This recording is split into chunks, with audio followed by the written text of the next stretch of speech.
is an Unspoiled Network podcast. This is Spoil Me, covering Six of Crows, chapters 23, 24, 25, and 26, brought to you today by Jill. In these chapters, a little bit of a surprise on Jesper. How about that? And also, Inej. Man, I really like her character a lot, but she's probably the saddest for me in some ways. Also, the alarms have gone off. Welcome to Spoil Me.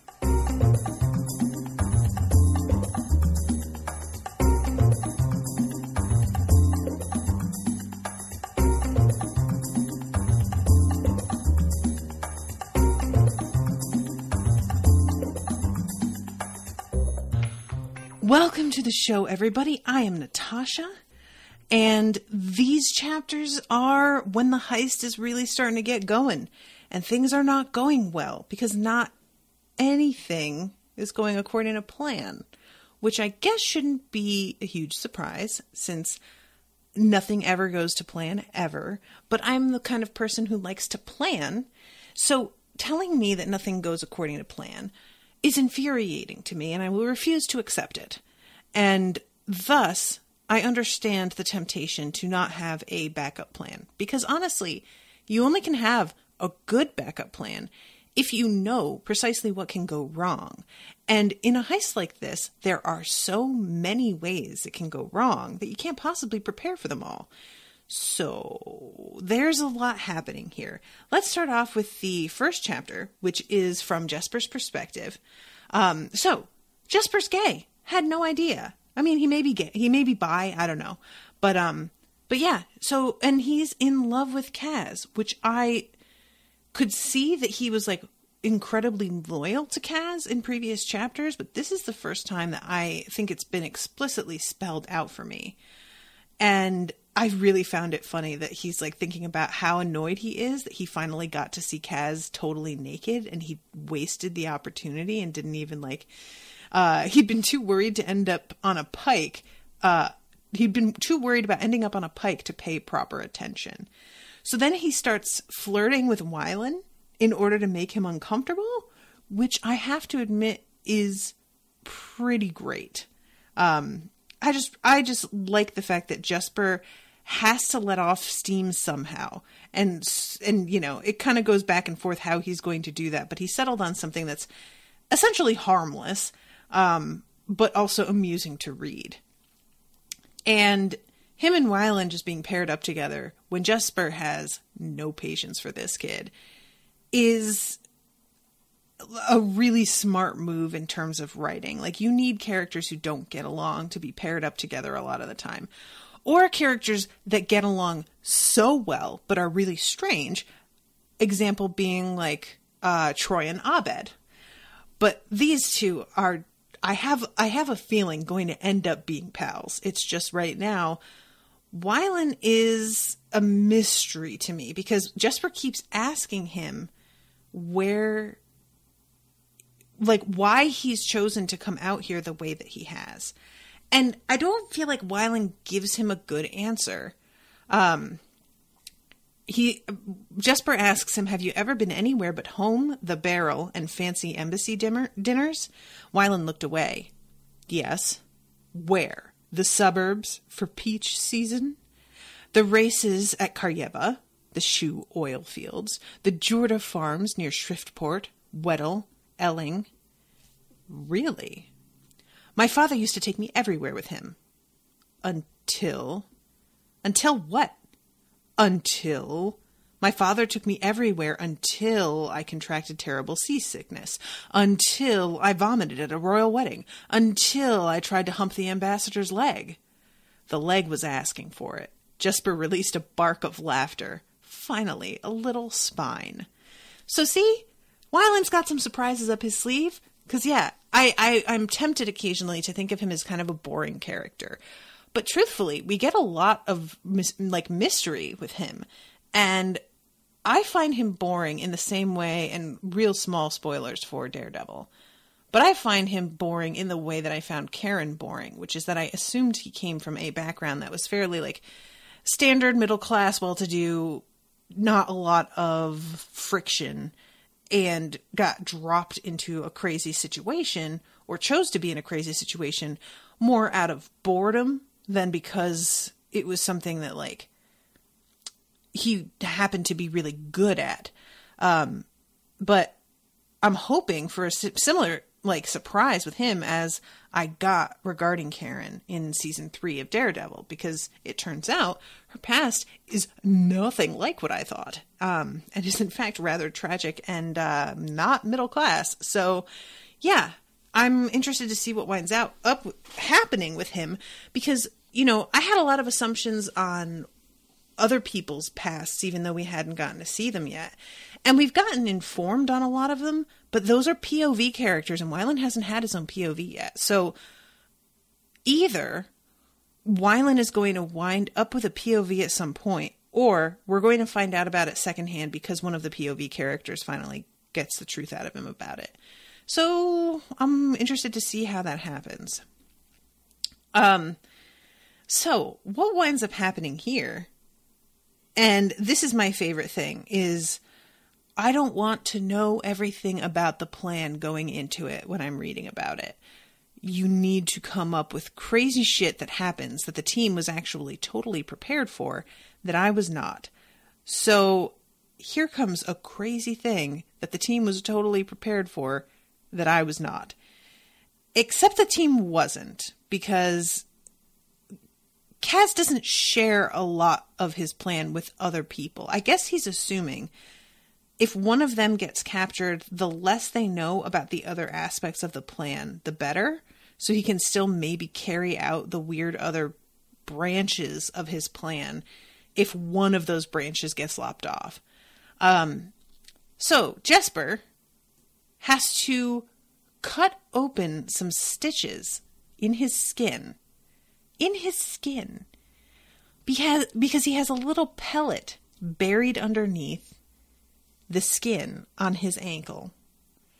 And when he takes it out, they brought water for all the prisoners, and he purposely spills some on the front of his shirt, makes sure to spill some on the front of Wylan's shirt.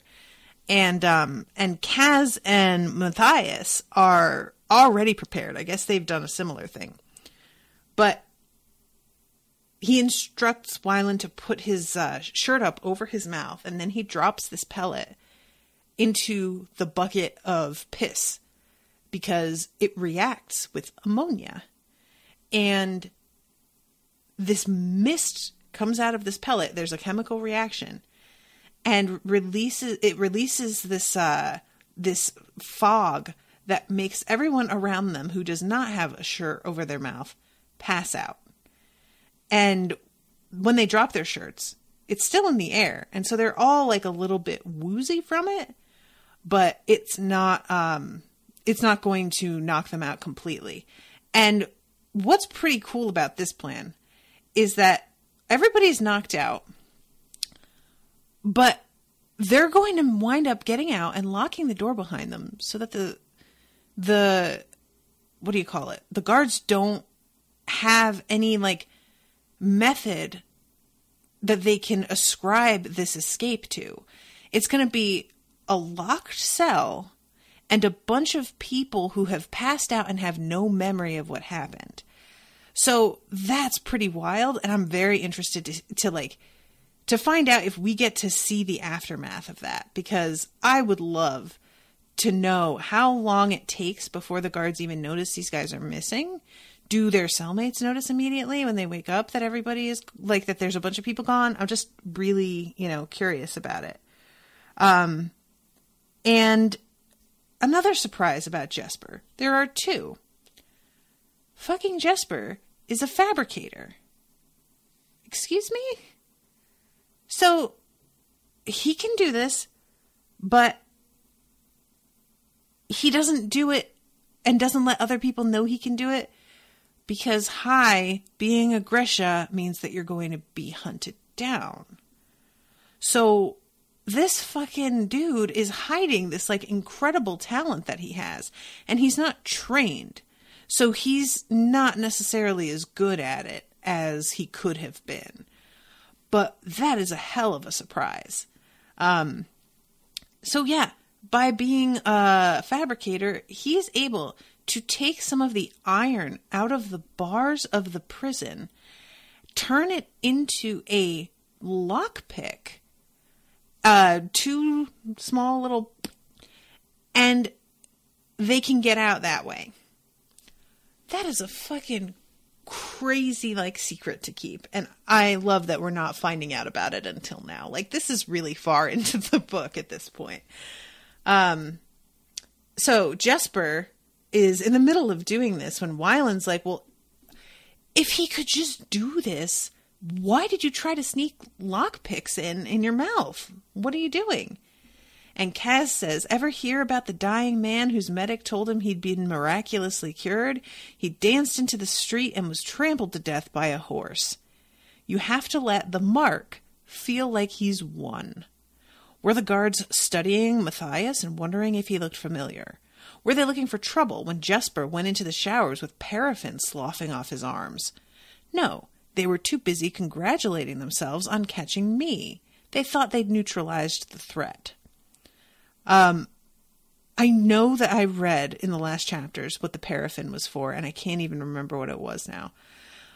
But that is like Kaz, him and his brother, they thought that they had really won, that they had made out and convinced somebody who wasn't going to let them make an investment, that they had convinced him to let them.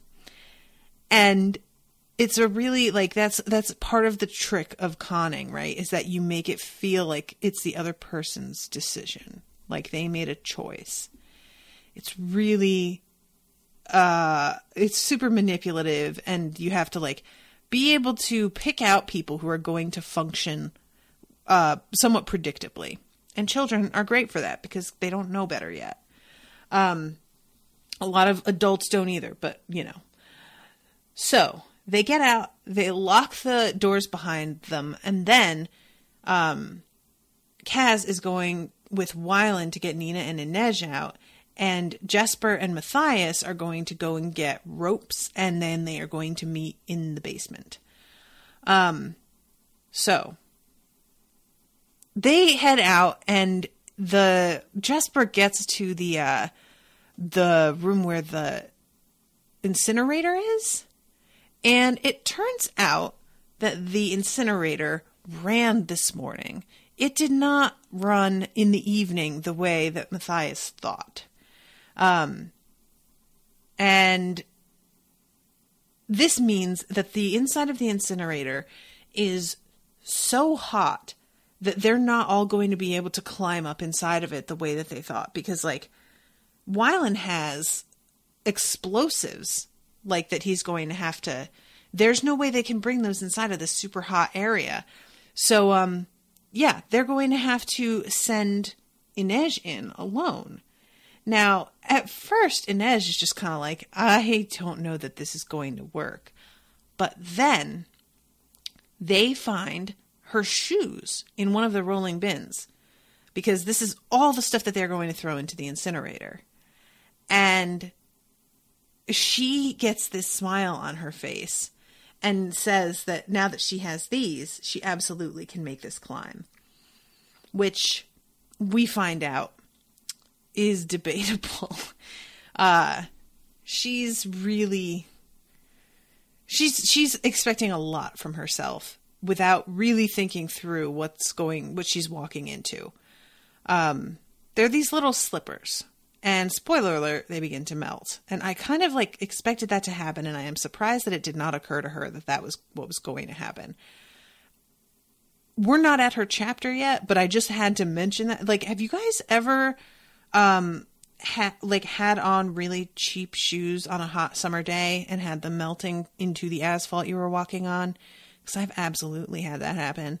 And that's why I thought of it, because that's just the sun. That's just the sun beating down on asphalt. It gets super hot. And if you're wearing cheap rubber shoes, they begin to melt. That's just what happens.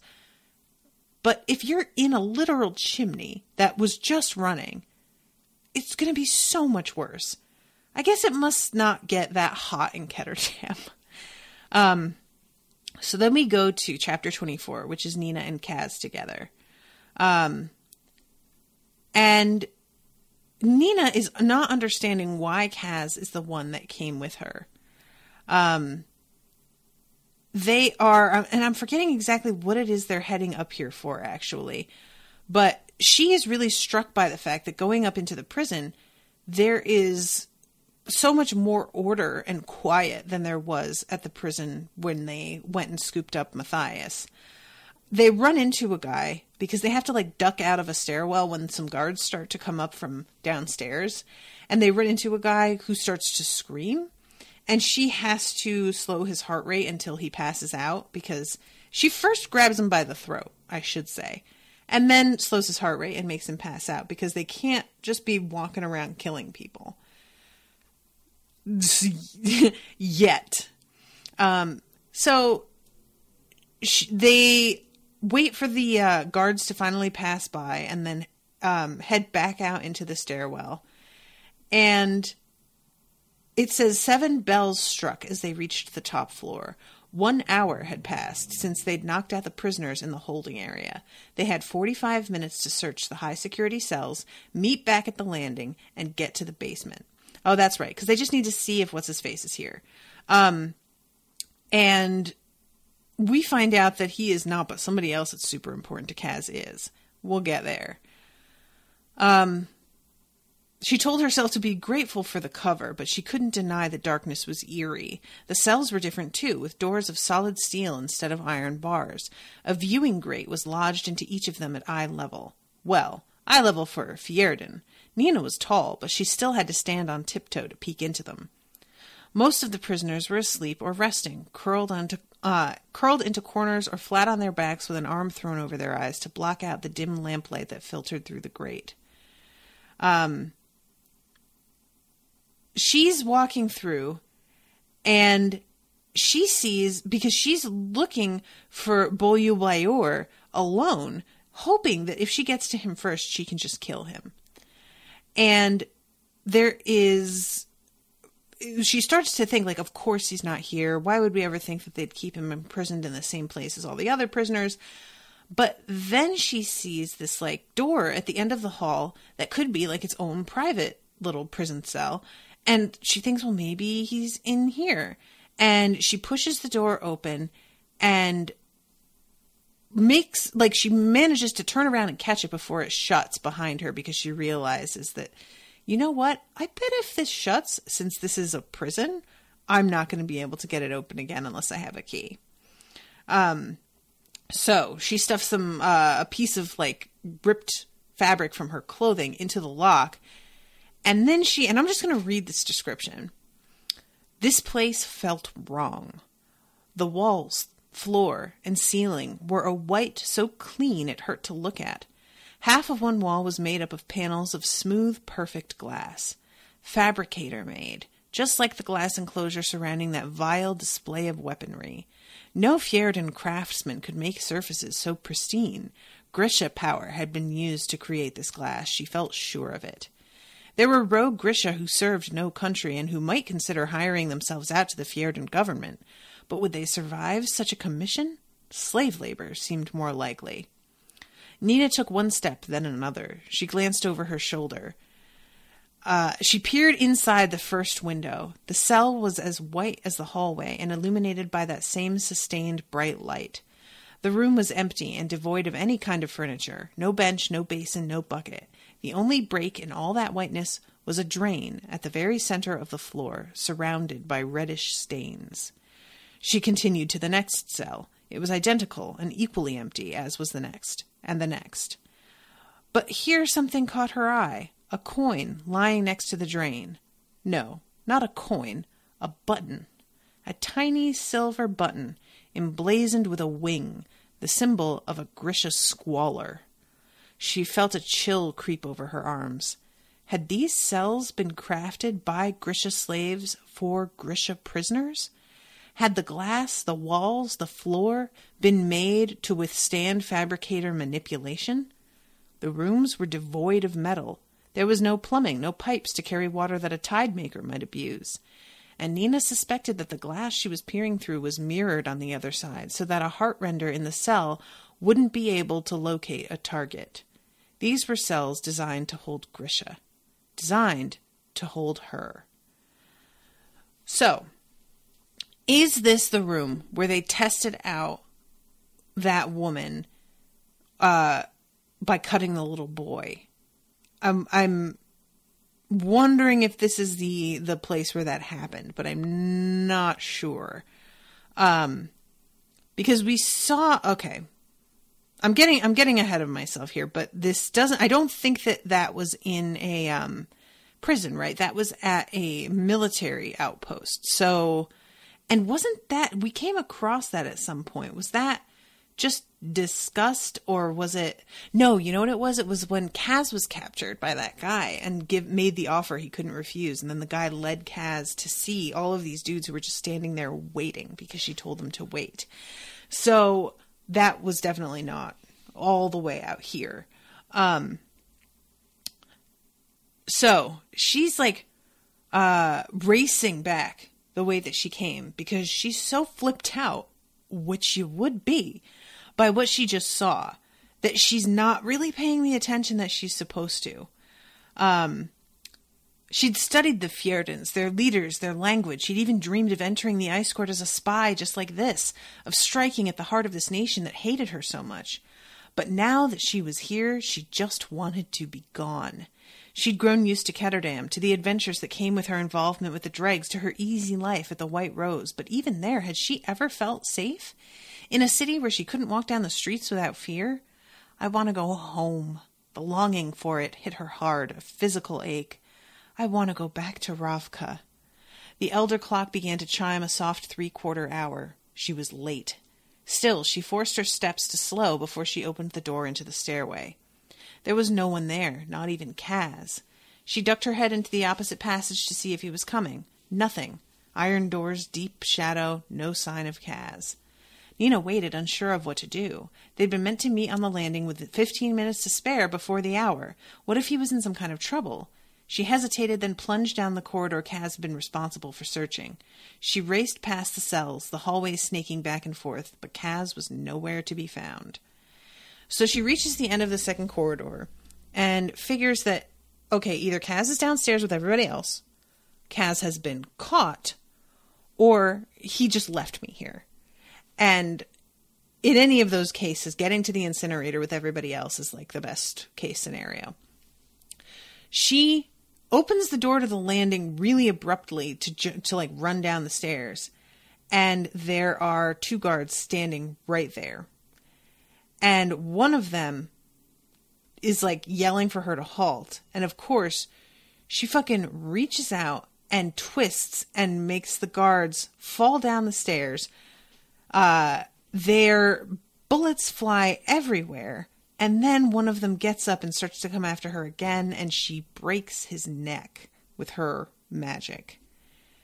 And that's a pretty bad scenario. Like, this is not a situation where, like, the whole point of the original heist was that they don't know it's happening yet. Like, you know, you make them confused, but you don't let them know that there's something to really worry about yet. But now there's a guard dead on the stairs. So obviously they're going to realize that something's going on. That was when the elder clock began to chime. Not the steady tolling of the hour, but a shrill clamor, high and percussive, a sound of alarm.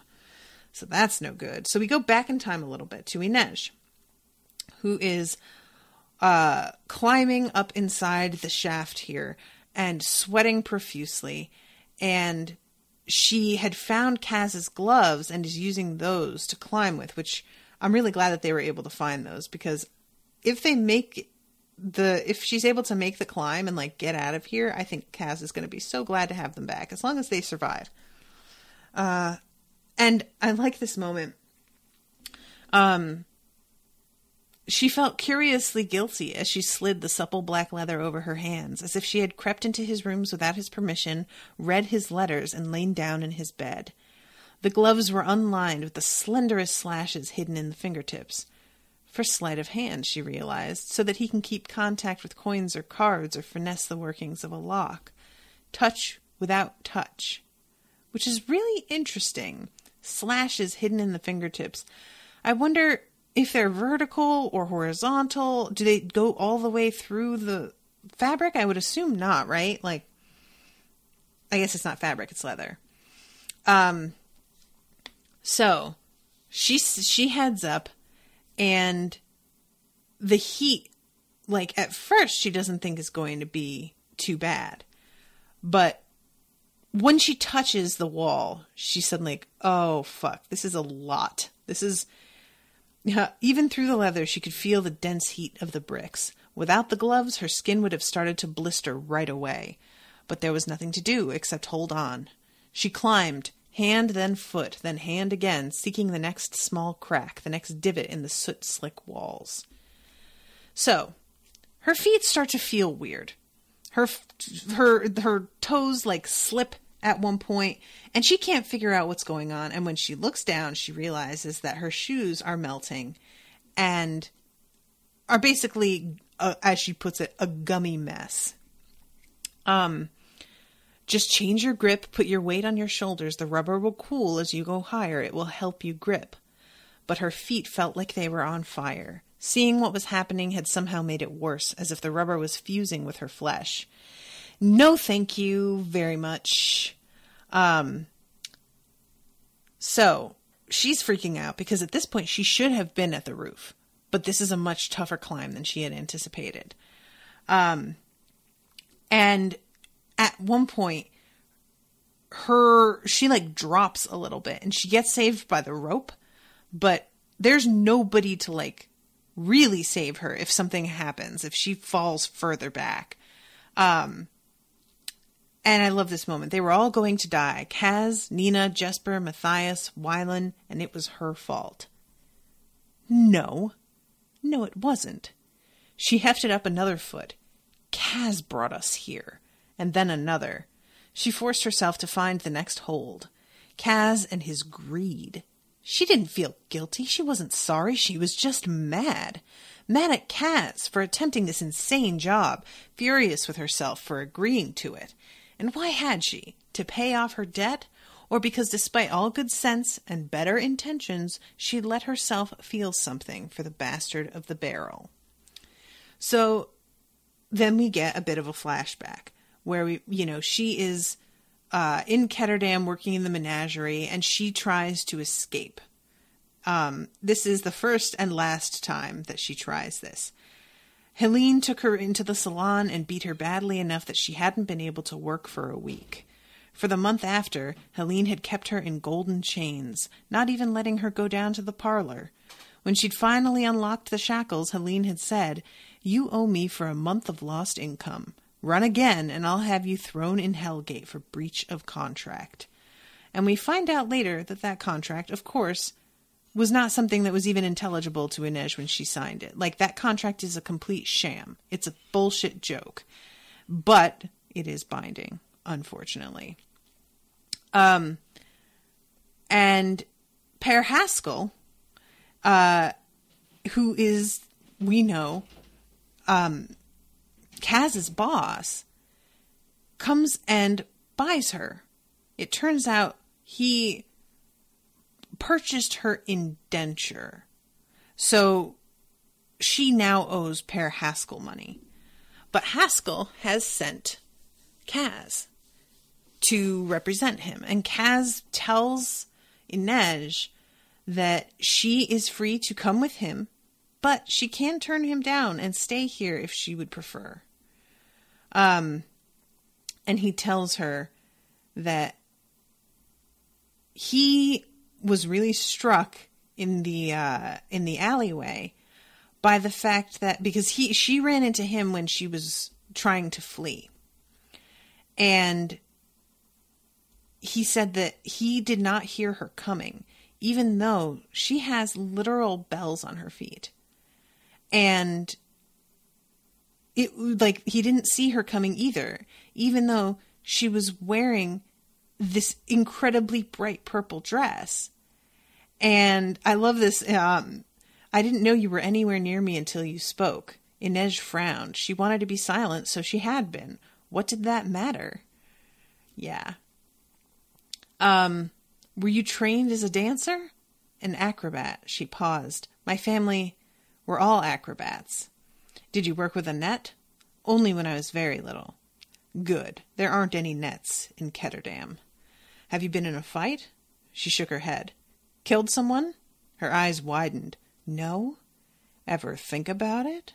She paused and then crossed her arms. Every night? That's a start. I don't want to kill people, not really. That's a solid policy until people want to kill you. And in our line of work, that happens a lot. So, he wants her to be a spider and spy and, find out information about people. And she's like, yeah, all right. I think I can do that. I really like when he's talking about taking the rich people's money and using their secrets against them. And she says, well, what happens when you take their money and you become a rich man? And he laughs and says, well, then you can steal my secrets too. This is why you bought me? The humor vanished from his face. Per Haskell didn't buy you. He paid off your indenture. That means you owe him money. A lot of it. But it's a real contract. Here, I want you to see something. And so he shows her the numbers, and this is what you still owe her. But that's not possible. It's more now than when I got here. That's right. She charged you for room, board, grooming. She bought me, Inej said, her anger rising despite herself. I couldn't even read what I was signing. Slavery is illegal in Kerch. Indentures are not. I know this contract is a sham, and any thinking judge would too. Unfortunately, Helene has many thinking judges in her pocket. Per Haskell is offering you a loan. No more, no less. Your contract will be in Ravkin. You'll pay interest, but it won't break you. And as long as you pay him a certain percentage every month, you'll be free to come and go as you please. If you skip out on your contract, Haskell will send people after you, people who make Tante Helene look like a doting grandmother. And I won't stop him. I'm putting my neck on the line for this little arrangement. It's not a position I enjoy. So she agrees to this finally. And I like when she's thinking later about how she tried to sneak up on him so many times after that, meeting that they had. But the fact that he had seen her finally, it meant that she could really never sneak up on him again. It was like he had figured out how she did it. She'd trusted Kaz Brecker that night. She'd become the dangerous girl he'd sensed lurking inside her. But she'd made the mistake of continuing to trust him, of believing in the legend he'd built around himself. The myth had brought her here to this sweltering darkness, balanced between life and death like the last leaf clinging to an autumn branch. In the end, Kaz Brecker was just a boy, and she'd let him lead her to this fate. She couldn't even blame him. She'd let herself be led because she hadn't known where she'd wanted to go. So, yeah, girl.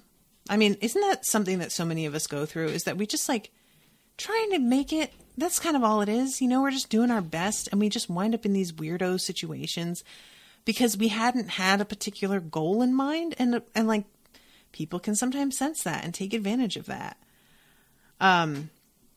So, yeah. The voice of Tante Helene gets in her head a little bit. And is telling her that she's been holding on to nothing, that she doesn't need to continue doing this anymore. Basically, encouraging her to commit suicide, in a sense.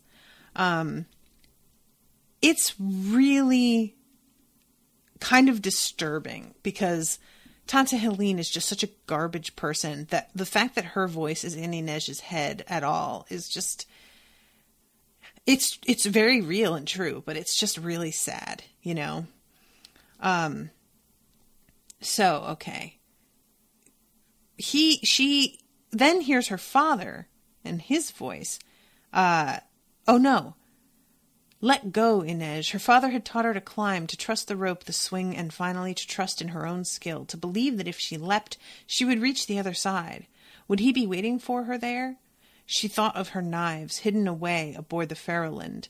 Maybe they could go to some other girl who dreamed of being dangerous. She whispered their names: Peter, Maria, Anastasia, Vladimir, Lisbeta, Sancta Alina, martyred before she could turn 18. I'm curious about those names. Like, are those people that were in the boat with her when she was captured? Or I don't really know if I'm supposed to know who those people are in that moment. So then she feels wetness on her face, and she thinks that she's crying, and it's just kind of like, really? Are you serious? I'm crying right now? Nope, she's not. It turns out to be rain, which is putting out the fire below her, cooling the walls of this shaft around her, and begins to cool the friggin' rubber on her feet so that her feet cool off and the rubber functions like rubber again. She had to move now, quickly, before the stones grew slick and the rain became an enemy. She forced her muscles to flex, her fingers to seek, and pulled herself up one foot, then another, and again, murmuring prayers of gratitude to her saints. Here was the rhythm that had eluded her before, buried in the whispered cadence of their names. But even as she gave thanks, she knew that the rain was not enough. She wanted a storm, thunder, wind, a deluge. She wanted it to crash through Ketterdam's pleasure houses, lifting roofs and tearing doors off their hinges. She wanted it to raise the seas, to take hold of every slaving ship, shatter their masts, smash their hulls against unforgiving shores. So, she's thinking about how she could do that if she gets this money. And I'm like, oh shit, she's going to turn into like a pirate, but like to free slaves. She's going to be like a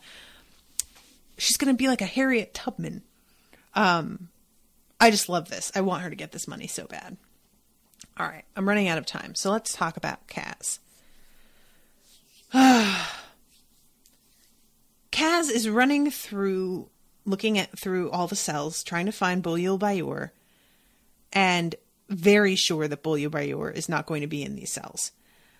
It's an annoying thing to kind of know that this isn't worth it, but you have to do it because there's always a chance. Part of him felt unhinged. He had no cane. His feet were bare. He was in strange clothes, his hands pale and ungloved. He didn't feel like himself at all. No, that wasn't quite true. He felt like the Kaz he'd been in the weeks after Geordie had died, like a wild animal fighting to survive. So, this fucking flashback that he has is so brutal. The fever had burned away every gentle thing inside him. Survival wasn't nearly as hard as he had thought once he left decency behind. The first rule was to find someone smaller and weaker and take what he had. Though, small and weak as Kaz was, that was no easy task. He shuffled up from the harbor, keeping to the alleys, heading toward the neighborhood where the Hertzoons had lived. When he spotted a sweet shop, he waited outside, then waylaid a chubby little schoolboy lagging behind his friends. Kaz knocked him down, emptied his pockets, and took his bag of licorice. "Give me your trousers," he'd said. "They're too big for you," the boy had cried. Kaz bit him. The boy gave up his trousers. Kaz rolled them in a ball and threw them in the canal, then ran as fast as his weak legs would take him. He didn't want the trousers. He just wanted the boy to wait before he went wailing for help. Well, that's pretty fucking smart. So later he decides that he needs a job, and he finds a place that he thinks is a likely spot. The guy tells him, "Sorry, we already have a boy for that." So what does he do? He waits until that boy leaves, knocks the kid down, pulls off his shoes, and slashes the soles of his feet with a piece of broken bottle. Yo, that's ice fucking cold. Y'all know what it's like to have a cut on your feet. Like, oh my God, the boy would recover, but he wouldn't be working anytime soon. The boy would recover. I mean, sure. Honestly, it's probably a more merciful method than otherwise. there are a lot of other worse shit he could have done. But that is just so, like, it makes me just cringe in pain imagining it. Do you know what I mean? Like, oh my God. So, and even then, when he has to touch this kid's bare ankles in order to cut his feet up, he's filled with revulsion at that moment as well. Like, this happened immediately after. So he goes back and he gets the job that this kid is no longer able to do. From there, he'd worked and scraped and saved. He trailed the professional thieves of the barrel and learned how to pick pockets and how to cut the laces on a lady's purse. He did his first stint in jail and then a second. He quickly earned a reputation for being willing to take any job a man needed done, and the name Dirty Hands soon followed. He was an unskilled fighter, but a tenacious one. "You have no finesse," a gambler at the Silver Garter once said to him. "No technique." "Sure I do," Kaz had responded. "I practice the art of pull his shirt over his head and punch till you see blood." He still went by Kaz, as he always had, but he stole the name Brecker off a piece of machinery he'd seen on the docks. Rietveld, his family name, was abandoned, cut away like a rotten limb. It was a country name, his last tie to Geordie and his father and the boy he'd been. But he didn't want Jacob Hertzsoon to see him coming. So, he finds out that Hertzsoon, he's looking for Hertzsoon and nobody seems to know who he is, and my immediate thought was like, that wasn't his real name, kid.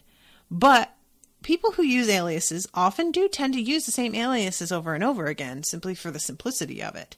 So I can't entirely blame him for asking people about that name specifically. And yeah, he realizes that like everybody that he dealt with was in on the scam in one way or another, and that the whole place that he was like led to is just a big, like, it was a theater front, you know, it was all just for show. And he realizes also that the little fortune they had was not enough for this guy to have pulled this con. So he had been running the con on multiple marks at once. I wonder who else out there got hit, because I feel like there's another victim has to pop up at some point, but maybe not. I don't know. The cruelest discovery was Kaz's gift for cards. It might have made him and Geordie rich. Once he learned a game, it took him mere hours to master, and then he simply couldn't be beaten. He could remember every hand that had been played, each bet that was made. He could keep track of the deal for up to 5 decks, and if there was something he couldn't recall, he made it up for it by cheating.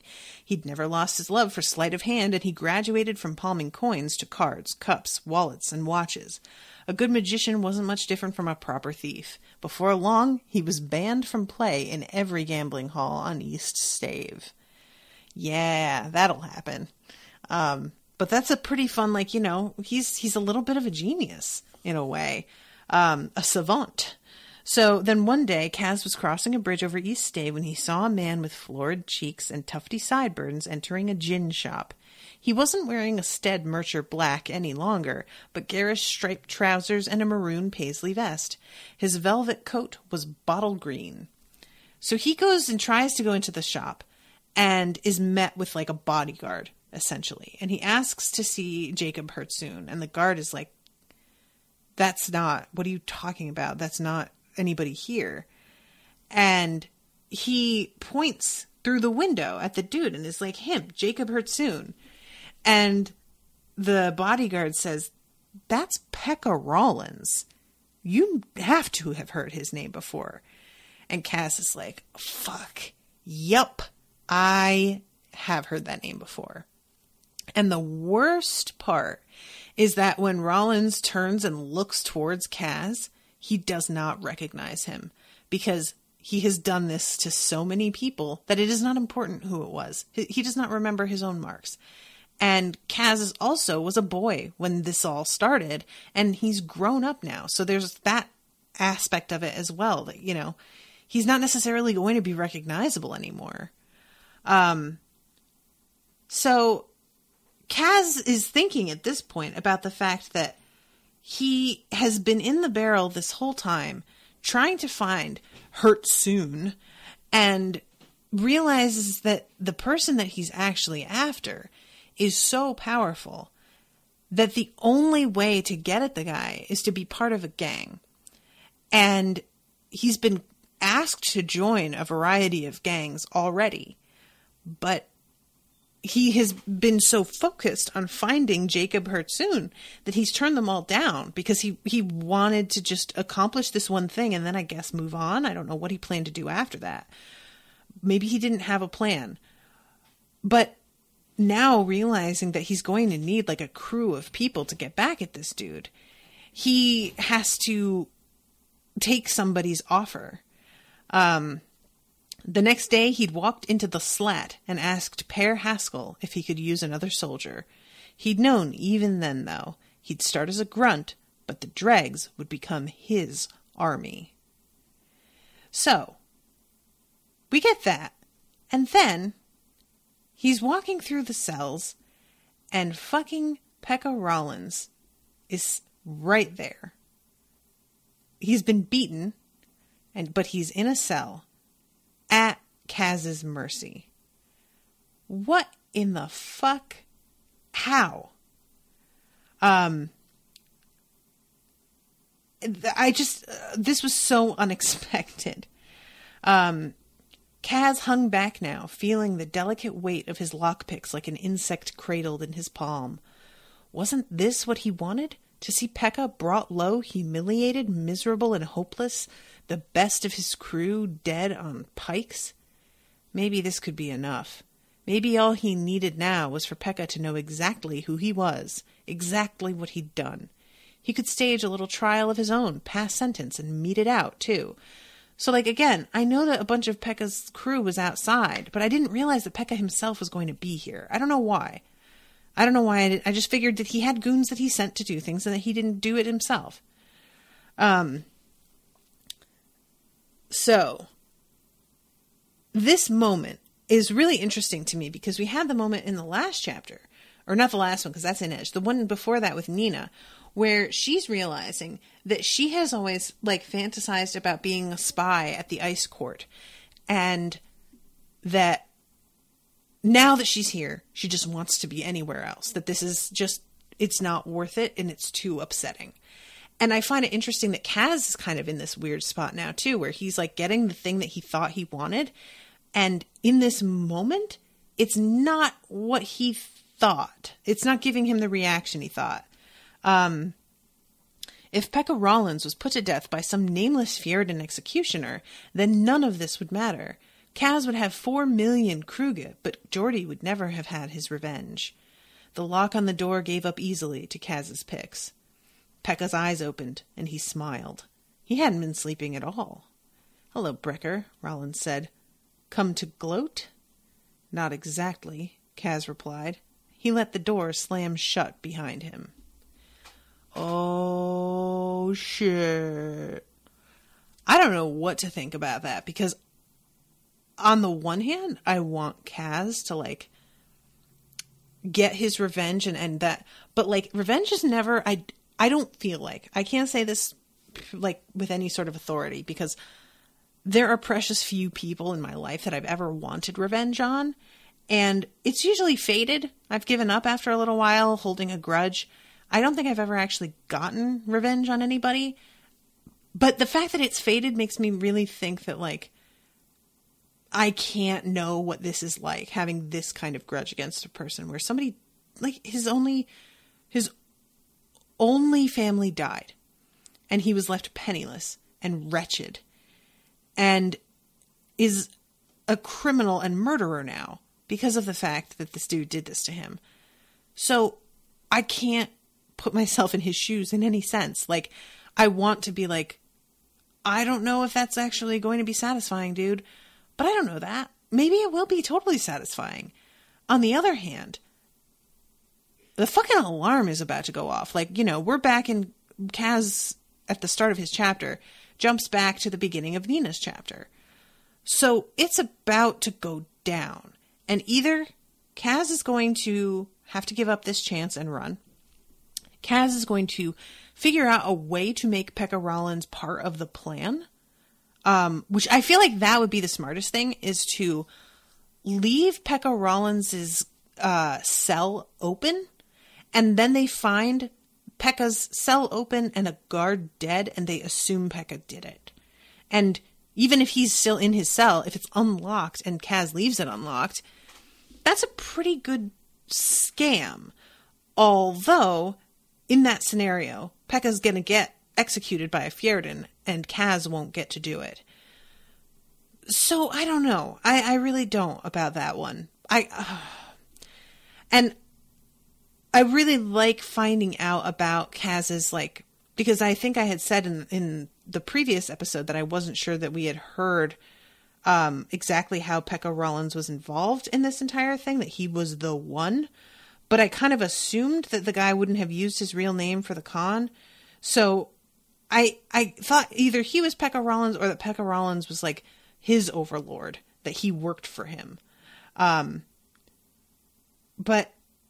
yeah, I guess I'm on the one hand, I want him to frame Pekka for this whole thing because it'll make the heist easier.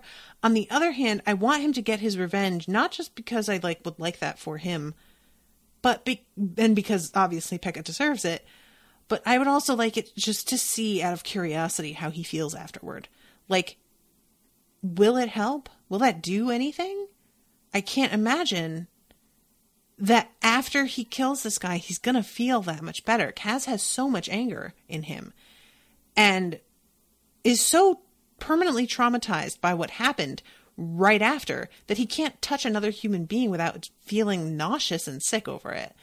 That's serious trauma to carry around. And that shit's not just going to go away because you killed a guy. Like, also, you know, he manages to fight against that like reaction when he's fighting with the dude in the holding cells at the end of the last chapter. But I wonder, like, maybe it would. Maybe if he kills Pekka with his bare hands, it will be some kind of like release for him. You know, like facing your worst fear, like, I'm afraid of heights, so I'm going to go skydiving kind of thing. Like, he kills this guy with his bare hands, like by strangling him or some really other physically, like, high contact sort of way. And maybe it'll have a bit of a catharsis that leads him to being able to touch other people again. Which, you know, I'm interested because we have Jesper, who is weirdly kind of in love with him in a little way. And by little, I mean, like, he's fascinated by him, but he doesn't know Kaz that well. So I don't like to call it love when someone doesn't really know the other person too well. And then there's Inej, who I had never thought was going to fall in love with Kaz. But it seems like she's wondering if she doesn't have feelings for him. So, you know, if he's able to touch another human being, that can only help the relationship, right? Like, so... yeah, I really don't know what to expect here. And I'm looking at the thing because that was the end of part 4, which is called The Trick to Falling. So we have parts 5 and 6 after that. And there's a lot of chapters left. What I just finished with was chapter 26. And the last chapter is chapter 46. So there's 20 chapters left. This is a long book, man. But yeah, I'm really, I just, you know, y'all know, I love heists. I actually hate heists. Heists are terrible. I love heists. And when Inej gets to the top, if the alarm is going off, is that going to change the plan? Is she going to be stranded up on the roof is basically my question. What are the people who are down in the garbage chute room going to do? They can't possibly just stand there, right? They'll probably have to hide in the, like, baskets of laundry, unless he frames Pekka and that distracts them all enough that they're able to carry on. But I feel like, I don't know. I feel like that's like best case scenario.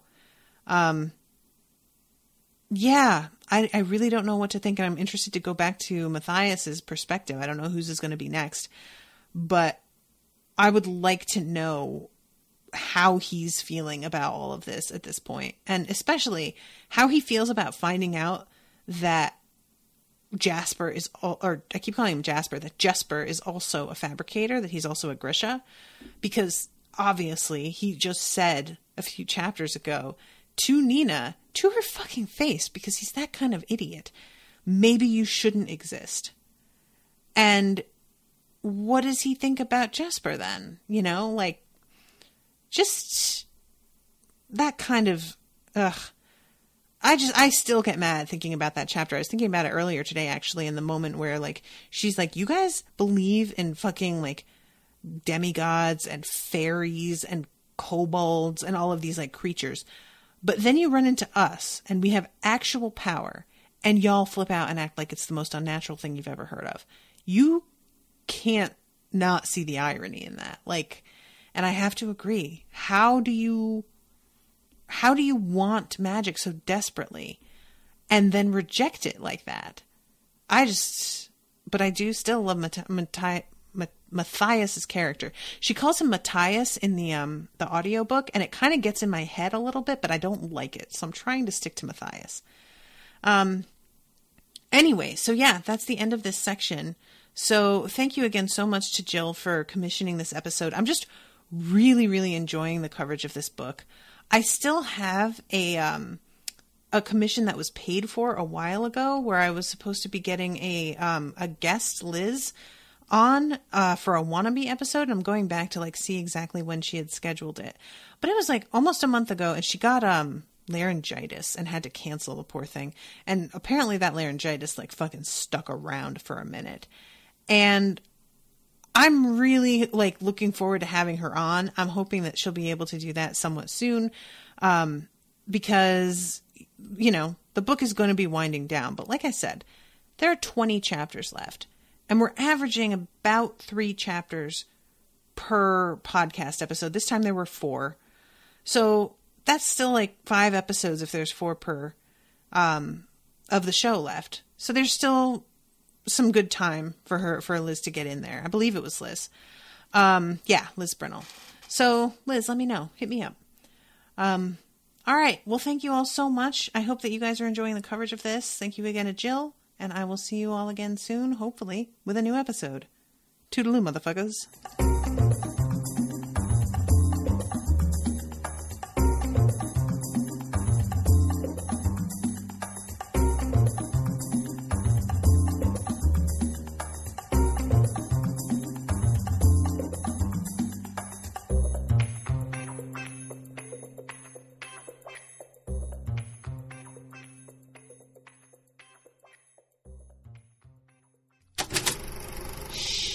That was an Unspoiled Network podcast.